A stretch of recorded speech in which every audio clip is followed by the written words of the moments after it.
James Blunt. He's here. Finally. Welcome. Geoff, how you doing? We're doing great. Thank you for coming this morning. It's great to be here. First, can I start off by, and we always do this, Dan and I are really fond of our servicemen and women. So I want to thank you for your service. Absolutely. Cool. You know, it's an honor, really, in many ways to serve. I served alongside the American Army too. You know, and it's, I suppose, it was a real education in the world. Yeah. What's nice is that you've continued to kind of help that cause out too, because you do a lot of work for Doctors Without Borders, doing shows and things like that, right? Yeah, absolutely. I work with two organisations. One is Help the Heroes for our injured soldiers, because you know we're the ones who send them out there. We need to pick up the responsibility of looking after them when they come back, and also then actually the people who I think suffer even more than our soldiers, which is the civilians. And for every soldier who is tragically injured or killed, there are 10 times as many civilians, and you can see what's going on in Syria at the moment. It's appalling, and there's an organisation who are out there ahead of our soldiers all the time. I've seen it myself when I thought I was doing a tough job. Ahead of me with this group of people called Doctors Without Borders, and selflessly saving civilians' lives. Yeah, they're amazing. They do some amazing work. I know one of the doctors that occasionally will help out with that. They go all over the place, and it's a great organization. And by the way, if you listening are interested in donating or helping out with that, we'll have a link for that on our Facebook page. You'll be able to check that out there. Speaking of you serving, tell the person listening what you did, where you were serving, because from what I hear, Prince Harry ended up calling you sir. Is that right? No, what I mean by that actually is that I started out earlier than him in the army, just a few years. So you know, I was his senior for a time. That's about it. Yeah, but I was a reconnaissance officer in the Hassel Cavalry, which is, you know, so I travel around in a small tank, but most of the time I'm off the tank, creeping around in a bush, locating, targeting enemy positions. In the war that I was in was the Kosovo conflict of 1999, which is a tragic place of genocide between the Serbs and the Kosovar Albanians, and us in the middle, stopping them. And yeah, so that was, you know, the conflict that I was in. I was based also in a very dangerous place called Alberta in Canada, fighting those Canadians, yeah, I'll tell you. Fictional game of World War III, where actually I was a Russian for 6 months. And the British came out and fought me. And my final job in the army was I was the Queen's bodyguard on a horse. Wow. A ceremonial bodyguard where I'm, you know, mic'd up to the police, and I'm with a bunch of soldiers. We are obviously, you know, fully trained to protect Her Majesty.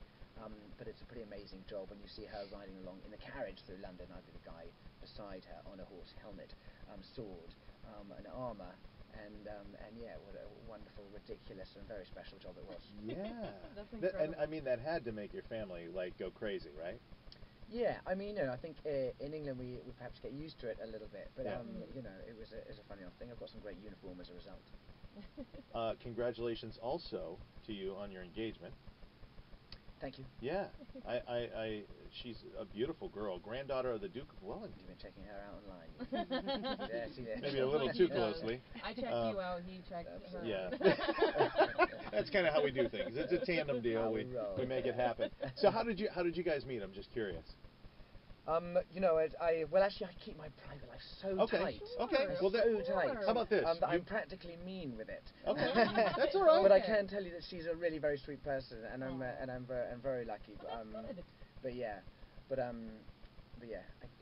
you know what? I find the UK press burn us so much on our private lives that I just think it's worth not mentioning it and sticking to what I do. I think American people are generally much sweeter with it. Yeah, well, I think the UK is a dangerous place for it. Yeah. And actually, it's what I have then written songs about. I've got a song called Miss America. Yeah.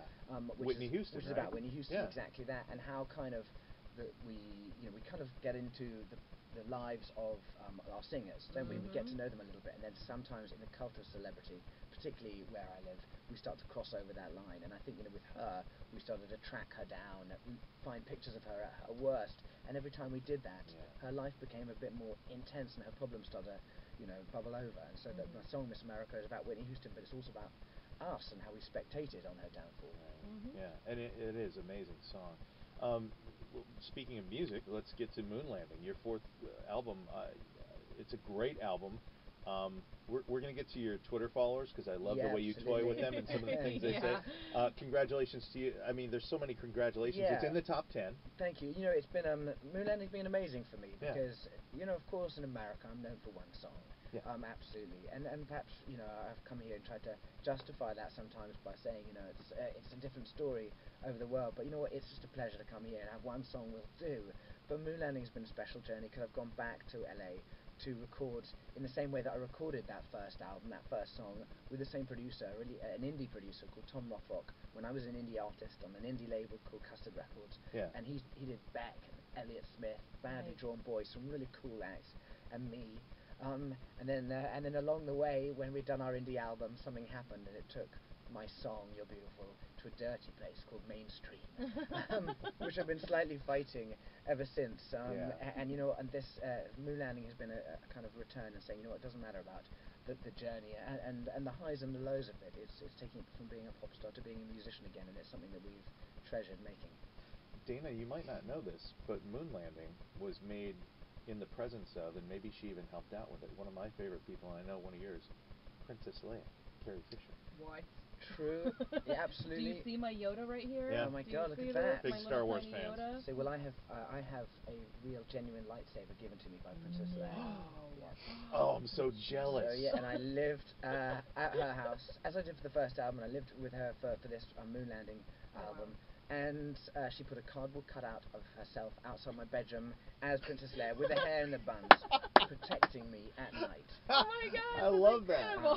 So yeah, without that safety and security, this album probably would have never been made. Oh, that's incredible. Now, you were just at Disney, just Yeah, recently. just yesterday. Okay, and do you know that they have Star Wars weekends? Where, didn't know that. Yeah, it's in June, I believe, where everybody dresses up in Star Wars garb. But if you were, Yeah, one of the hottest months of the year, and people Yeah. go out there in full Star Wars Yeah, absolutely. uniform, and it's incredible. it's like being on Tatooine. I will book myself in. You Yeah, have you should. You really should. If Yeah. you, Go yeah, with I me, mean, we'll I show know you you're going to be around. busy Yeah. because this album's going to be a smash. There's no doubt. So, well, you know, it was a real pleasure working, you know, in LA back with this producer, but living with her too, because you know she's a prolific writer, and so I would go out at 10 in the morning to the studio, and I'd come back late, 1 in the morning, all that day, you know, locked away in the studio with this producer, and I'd come back, and there she'd be at home on the end of her bed, writing away as she does. You know, she endlessly writes things like, you know, Postcards from the Edge is a famous book and film she's done. And I'd then play her the songs, you know, 1, 2 in the morning, and she'd listen to them, make her comment, and then I'd send me out the next day and go and fix it up.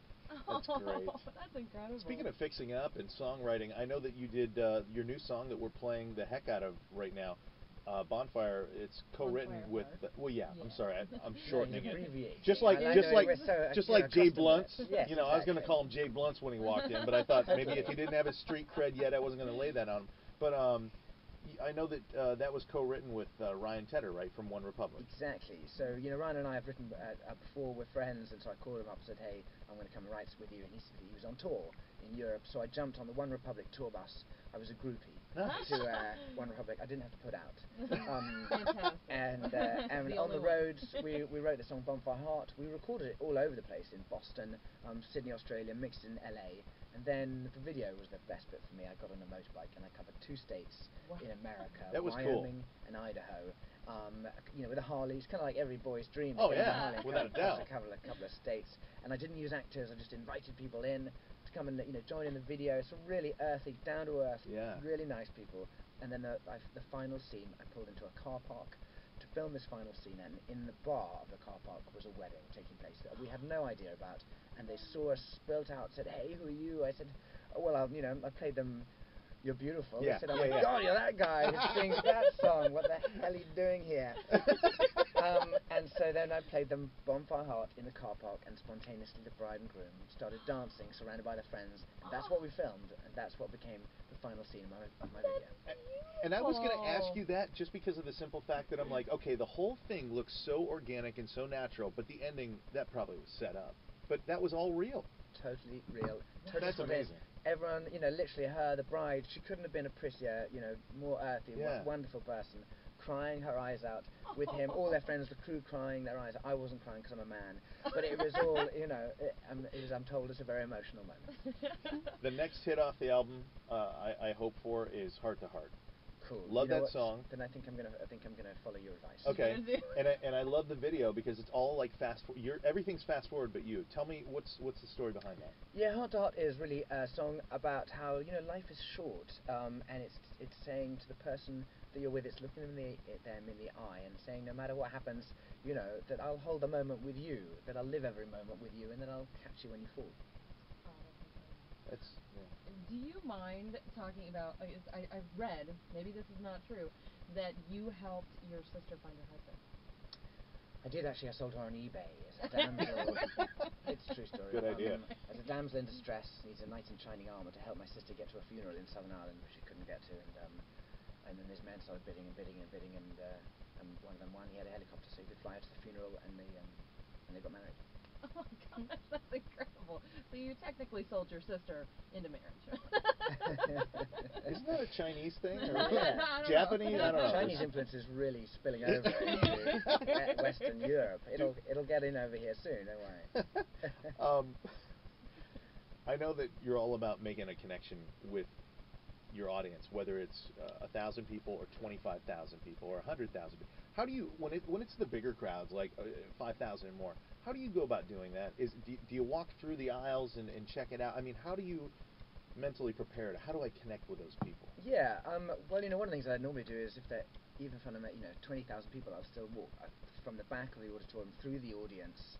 While the band start playing, I'll walk through, and that means you're just without security, without just on my own. Yeah. And people will see that this is a very down-to-earth human being. Mm-hmm. I'm walking through the crowd of people as I get on the stage, rather than say, hey, I'm on a stage and I'm separate from you, because really I'm only given the stage because I'm not very tall. Yeah.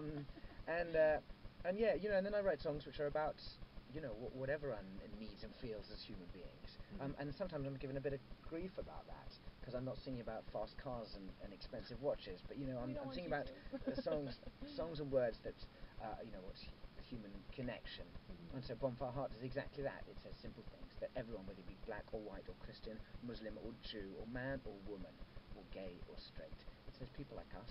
We don't need that much, just someone to light the spark in our bonfire heart. And I think there's as a musician, that's kind of your job, is to bring people together and connect, sing things that will unite us rather than talk about things that divide us. That was spoken beautifully. You ought to write songs. I'm just making a suggestion. I don't know. Yeah, it's an idea. We got to get to your Twitter followers because I love the way you play. So I've been awesome. Cool, thank you. And I know some of the things we can't say.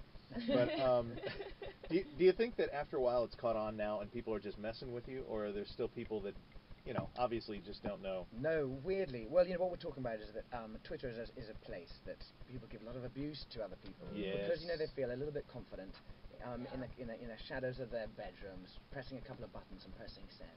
Awful. And it's such a bad side of, human nature. And also what's weird is the newspapers seem to give it so much time. Because, there's a real world going on out there of people who, have to look at each other in the eye and are generally quite nice to each other, or have to at least integrate. But online, people just think their opinions matter, and they think they can say what they like, and it's of no impact. But it's out there, and it does have an impact, particularly on younger kids and things like that.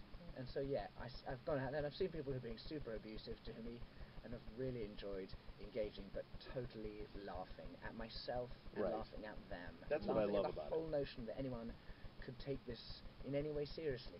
And what is really fun is normally they then understand and laugh with me. I also, if I've written anything, because I know that they might have now 50,000 followers of mine start being abusive to them, is I follow them, and so they follow me back, and then I write to them personally. Nice. And I say, hey, buddy, I hope you see the funny side, because I'm only doing this with you, and to see the funny side of it. And if anyone gives you any grief, tell them we're friends, Right. we're following each other.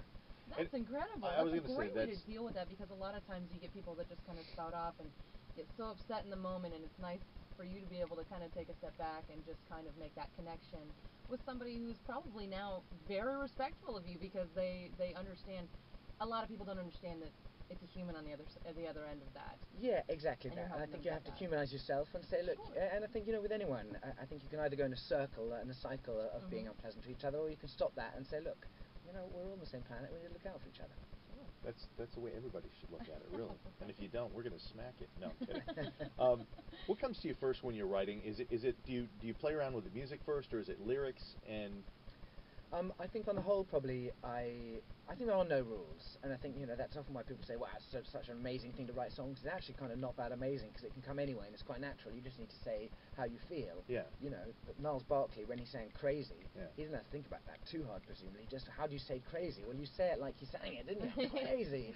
And I suppose it's the same with "You're Beautiful." How else are you going to say to someone "You're beautiful" if you really, really mean it? It comes out in that melody. Sure. But I think probably I do a little bit of the melody and the chords first, and then put words to it. I think on the whole, although probably my best tunes I've ever done, if I've written a bunch of lyrics down, almost like a poem, because if then it can stand up as a poem on its own, then you bet the bottom dollar it's going to be a great song. Has there been anything? Now we had mentioned co-writing. Is it? Again, I've never co-written anything with anybody. So when you're co-writing something, is it something that it's a give and take, or do you both look at it and go, "Boy, that was crap. Let's throw the whole thing away and just start over with something else"? I mean, I think I was really averse to the idea to begin with when I first started writing out. They're my songs, and that's what I feel. Yeah. But the moment I got in with someone and started messing around, it's really fun because you just have each other's influence. And I think you've got to go in with a little bit of. It's like anything in life, you have to go in without too much ego, and realize that you're working for the same and best thing, and respect each other's opinion and really enjoy it. Yeah. Out of the last, let's just say the last 10 years of your life, if there are two things that pop up in your mind as being something that just made you extremely happy, other than your engagement, because we know that that's one of them, but putting that to the side, if there's two things that you could say, these two things without a doubt have made me extremely happy, or I've been very blessed that it had happened, what would they be? Well, as far as music goes, I think I've talked about the musical experience. Sure. I've had a couple of amazing experiences that I never thought would happen. I played at the Coachella Festival, which is a really magical, special place to play, and I hadn't expected ever to be in the bright sunshine. I was in one of the tents with thousands of people turned up, which for me I didn't expect many people to know who I was, and we all whizzed around in golf buggies to and from, and we had the best time of our lives.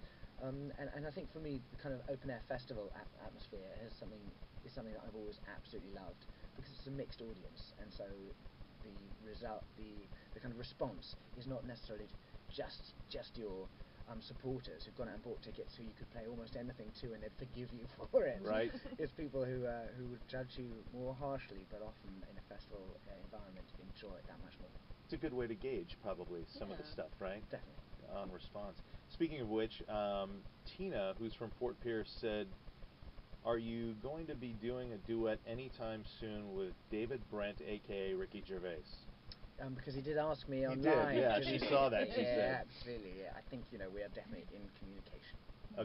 Okay, that'd be interesting. Are there any people that you would want to duet with at this moment that you would think, man, this would be like my ultimate goal? I'm managed by a company called Rocket Music, who are owned and set up by Elton John. And he's a guy who has looked out for me from the start. Took me out on tour around the UK and around South America. Absolutely brilliant. Wow. And I did manage to do a duet with him of Tiny Dancer. I think that was at the Oscars, at his Oscars party, which was absolutely mind blowing. But the kind of setup he's got with the different acts has been really fun, and there are a few names on there. Ed Sheeran is a name on there, and he and I are mates, and I think he's a kind of great, young, fun person who's a phenomenal musician who I'd love to play with as well along the way. Wow. That's awesome. We normally get a little bit sidetracked by the bar instead. So we're going to play. But we'll see if we can ever find ourselves in a studio. Yeah, I was going to say that's kind of goes hand in hand with going out and touring is going out and having fun, because it's a great way to socialize, not just with your friends, but with your music lovers as well. Yeah, totally. I mean, it would be a terrible thing, as some people do, to come on tour to a place like the States, just travel around on a tour bus and not see places, and we go on speed tourism as best we can. So yeah, yesterday I went for my first time at Disneyland. I know. And went to Universal as well, and we actually covered 6 different what do you call parks. Yeah. Yeah, 6 different parks in one day. That was speed tourism at its best. Okay, so I gotta ask then, out of Disney, if you had to only pick one ride that was your favorite, what would it be? Disney itself, I like the Rock and Roller, I think it's called. Yeah, Rock and Roller Coaster, which My shoots you forward. favorite ride. Yeah. High five on that one. I think so. And then if you had to pick one out of Universal. I think it would be the Hulk. Oh, that's a good one. That's a good one. You like the ones that shoot you out. I like that too. Yeah. Kind of just badass. little adrenaline rush Exactly. there. All right. The last thing I wanted to ask, because of the fact that you've got so much you've already accomplished musically, you've got things that you're going to be accomplishing, and you've served, you've done all these things. How come you're not knighted yet? Why? Yeah, Yeah, you know, I have been speaking to them at the palace and asking the same question, and I'm sure it's in the post. Okay. Oh, sure. I'm sure it's in the post. Because I don't know if you knew this, but Dana and I are king and queen of the airwaves here. Absolutely. Our ratings have come out. We're king and queen We without are. a doubt, by a large margin. And just in Awesome. case, and I'm going to leave this up to you, James, in case you want to be dubbed here. I could be knighted here with a lightsaber, maybe. A lightsaber would be like. How else would you want to? Thank you. Oh my goodness. Do you wish to be knighted? Because Yes, please. yes, Yes. Can we do the service? Let's do I'm it real gonna quick. Take a picture. Okay. Just stay right there, and what to do is I'll go through the official knighting process. And I'm just being knighted. Sorry. yeah, I've been knighted. yeah, Okay. it'll just take a Hold on, moment. just gonna be Alright, Just knighted, take a moment. and then, And James, what I'm going to have you do is move that chair out of Here. the way. Totally. And we're going to put this here just so that we can hear this. Okay, so because of your chivalry and your admirable conduct in the army, protecting the Queen, and the heavenly tunes that you bestowed upon us, we recognize your creativity, your service, and your chivalry. And we are, of course, out of our minds, but we are yet the king and queen of the airways. Let it be now known and brought forth that this day James Blunt is to be knighted for his fearless service of music and lyrical geniusness. We, Geoff and Dana, king and queen of the airways, dub thee once. I'm going to be really careful not to take an ear off. Go for it. Once, twice, and I dub thee Knight, James Blunt. There we go. Awesome. And now he's got the Awesome. sword. Yes, let's make sure we get that because that's awesome. You're going on tour here in North America. Yeah, I'm going to come on tour around the States in late April and throughout May. And his tour dates are going to be announced where we are, and I hope you guys will check them out and come along because, of course, we need the king and queen there. Absolutely. Oh, God, we would love to go on tour When with we you. find them, we'll. I would make a good roadie, there's no doubt. By the way, those tour dates, not only you will find on our Facebook page for you listening, but as they come up and as James makes them available, we will let you know too, because we have listeners kind of all over the place. So, Awesome. James Blunt, thank you so Thank much for your you. time today. Thank you. The whole experience has been an honor. Oh, it's all ours. The Ours, honor is yeah. all ours, Thank honestly. you. Thank you so much. Thank you. Great.